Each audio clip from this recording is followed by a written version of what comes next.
Voilà. Donc merci de participer en fait à cette keynote, booster sa croissance avec la vérification d'identité en ligne. Je vais quand même me présenter. Alors, attendez, je vais un tout petit peu trop vite. Donc moi je suis Romain Long, je suis senior en fait à compte chez Onfido. J'ai rejoint l'aventure en 2019, au moment de la création du bureau parisien. Une équipe de 32 personnes basées à Paris, principalement de l'Europe du Sud. Donc les présentations ayant été faites, je vais vous présenter un petit peu quand même qui est Onfido. On est un des leaders de la vérification d'identité dans le monde, qui propose sa technologie depuis 2012. Donc on fait un peu partie des vétérans. On a 9 bureaux à travers le monde. Donc on a San Francisco, New York, Singapour, Berlin, Paris, Lisbonne. J'en passe, c'est des meilleurs. On a à peu près 1500 entreprises clientes. On a fait des levées de fonds, la plus récente étant avril 2020. On a fait une levée de fonds de 100 millions de dollars. Et on a de multiples certifications, type ISO 27001, SOC 2 type 2. Voilà. Alors aujourd'hui, avec l'avènement du digital, les habitudes des consommateurs et ainsi que leurs attentes, elles ont radicalement changé. Et c'est, en fait, ils souhaitent tout simplement accéder à différents services, différentes administrations, des banques, des services digitaux ou même des services tout bêtement basés à l'étranger mais qui peuvent potentiellement les intéresser. Et ils souhaitent le faire via un parcours digital, sans pour autant faire l'impasse en fait sur un besoin incompressible qui est celui de la confiance, tout simplement. Et l'apparition de la pandémie a clairement accéléré en fait ce phénomène depuis l'année dernière et mis en avant en fait des attentes et des besoins de fluidité, de simplicité, mais également de sécurité. Alors, pour ce faire, on a fait une étude courant 2020 qui s'appelle Customer Attitude White Paper, qui est disponible sur notre site, et en fait qui démontre tout simplement que les interrogés, en fait, à hauteur de 58%, eh bien, ils déclarent abandonner un processus d'enregistrement dès lors que l'expérience utilisateur elle est trop frustrante, voire dégradée. À 60%, ils déclarent percevoir des interactions avec les entreprises parfois comme étant trop limitées. Et à 50%, ils déclarent être inquiets en fait, quant au traitement des données personnelles qu'ils peuvent être amenés à soumettre auprès de l'entreprise avec laquelle ils interagissent. Alors, partant de ce constat-là, il y a une révolution numérique, on le sait tous, qui est en marche, qui a transformé la majorité des business, quel que soit le business d'ailleurs, des business auxquels on ne pensait pas forcément, qu'ils soient régulés ou qui ne le sont tout simplement pas, et qui depuis doivent prendre en compte quand même les attentes et les besoins des internautes, et tout simplement s'astreindre également à transformer radicalement le processus d'entrée en relation. Et d'ailleurs, on voit bien que dans le milieu bancaire, avec le nouvel référentiel de l'entrée en relation à distance qui est piloté par l'ANSSI, on voit bien qu'il va y avoir une vraie transformation des institutions bancaires et financières pour pouvoir s'adapter à cette nouvelle entrée en relation à distance. Mais ils ont aussi besoin de proposer des nouveaux services et des nouvelles offres qui répondent à ces besoins et ces attentes, et comment interagir aussi avec l'internaute. C'est toute la problématique qu'on va essayer de voir un petit peu ce matin. Alors, on est un acteur de la vérification d'identité, il y en a d'autres qui existent sur le marché. On s'inscrit tous, je pense, dans une démarche en fait, qui est d'optimiser le processus d'entrée en relation à distance en s'appuyant sur des technologies avancées et innovantes. Alors on a tous des savoir-faire, tous des particularités qui nous distinguent.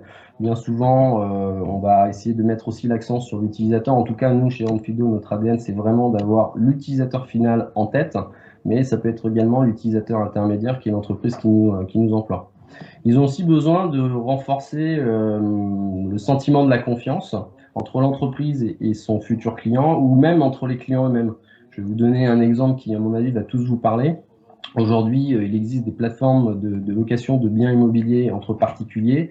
Quand on est propriétaire, on a souvent plus tendance à vouloir favoriser un futur locataire dont on aurait vérifié le profil ou qui comporterait à minima des commentaires élogieux quant à son comportement au sein de ce bien immobilier.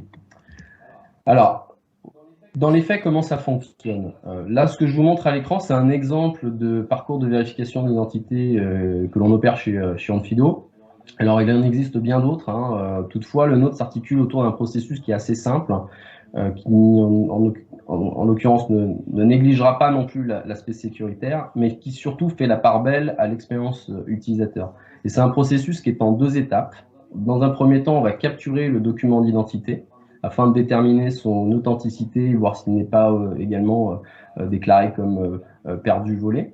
Et puis, dans un second temps, on va faire une capture du visage, alors à travers différents mécanismes. Hein, ça peut être via un simple selfie, ou une alternative un peu plus élaborée qui est une vidéo.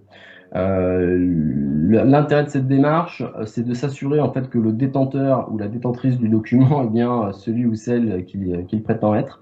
Et on va tout simplement lutter contre les risques d'usurpation d'identité à travers cette technologie. Alors, notre technologie, elle est en mesure de pouvoir assister l'utilisateur en temps réel. On fait de la détection de flou, on fait de la détection de brillance. Si vous avez des spots dans votre cuisine et que vous êtes en train de faire un processus d'entrée en relation à distance, eh bien, avec un document d'identité qui peut être un peu plastifié, ça peut poser un problème.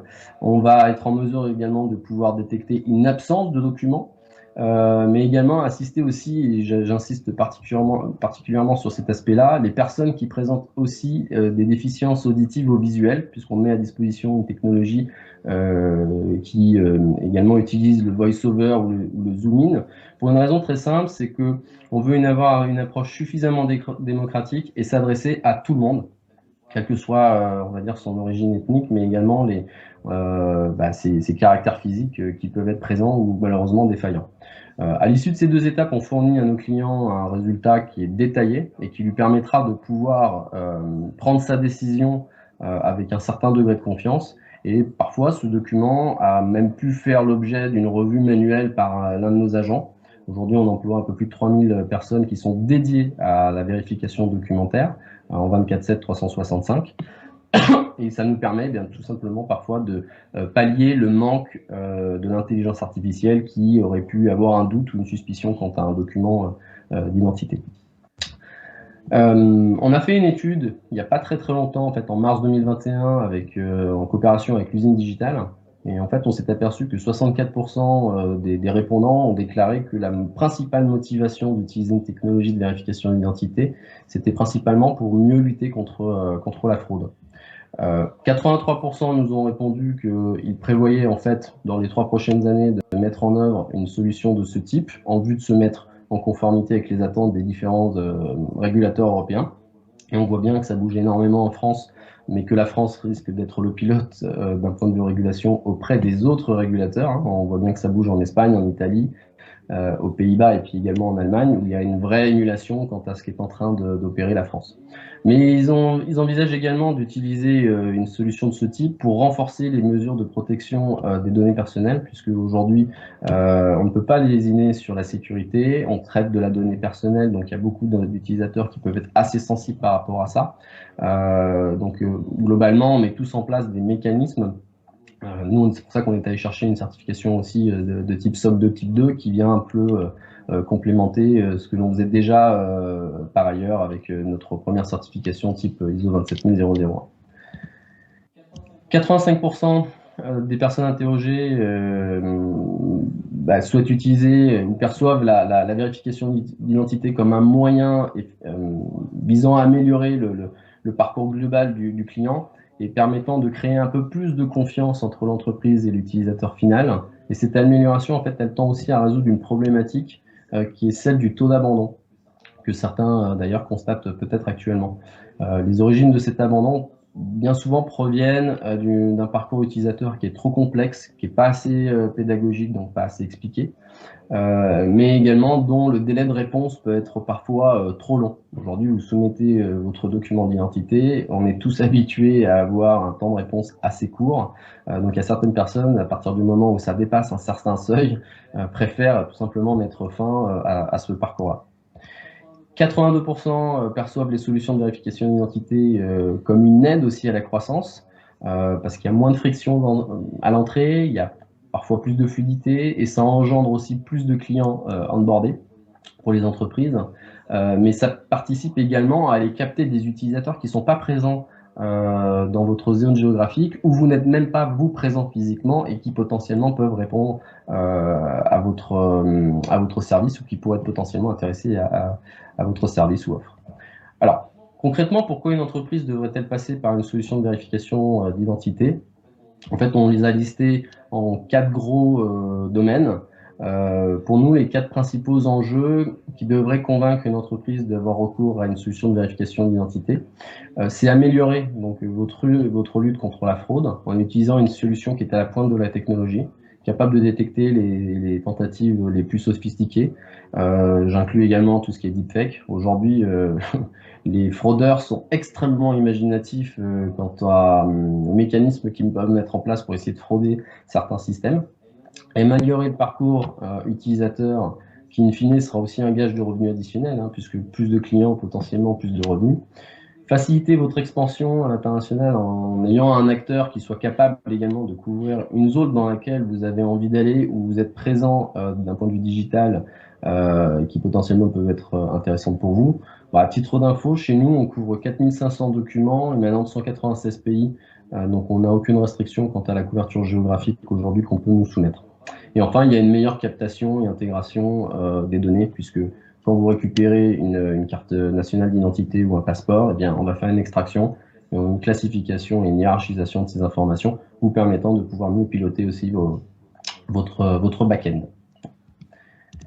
Alors, je vous donne un cas concret qui est un de nos clients un peu historiques, Revolut. Aujourd'hui, opère déjà dans 28 pays et prévoit de le faire également dans 16 autres. En fait, ils souhaitaient à l'origine avoir recourir à un partenaire qui soit capable de soutenir leur expansion, tout en étant capable également d'absorber un large volume de pièces d'identité issues de différentes nationalités. En fait, au cours des 7 premiers mois qui ont suivi l'intégration, on a à peu près procédé à une vérification d'identité de pièces issues de 168 pays, confirmant ainsi notre possibilité de pouvoir ouvrir un compte en ligne chez Revolut, quelle que soit sa nationalité. En termes de résultats, Revolut a vu le volume de documents d'identité traités sur les premières semaines de plus de 12% suivant l'intégration, et surtout de réduire de 38 secondes le temps de traitement pour obtenir un résultat sur une décision qui soit fiable. Et en fait, tout au long de cette croissance, on a maintenu, nous, une disponibilité de notre service qui était de 99,8%, qui les a à l'époque satisfaits, et ils sont toujours présents chez nous, donc on estime qu'ils le sont encore.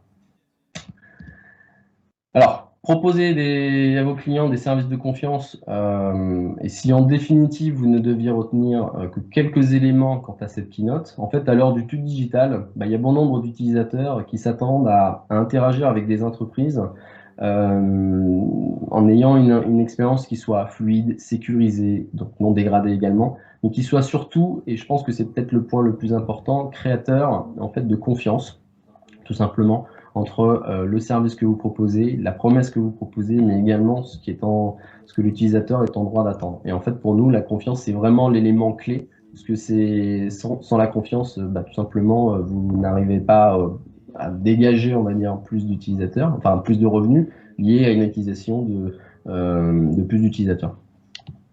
Voilà, donc si vous avez des questions additionnelles sur Onfido, on a un site qui, je pense, est assez complet où vous pouvez découvrir différents cas d'usage, mais également toute notre documentation technique qui est en ligne, accessible publiquement, sur lequel on essaye de jouer aussi sur la transparence pour nous, un gage de confiance entre potentiellement nos futurs clients. Voilà.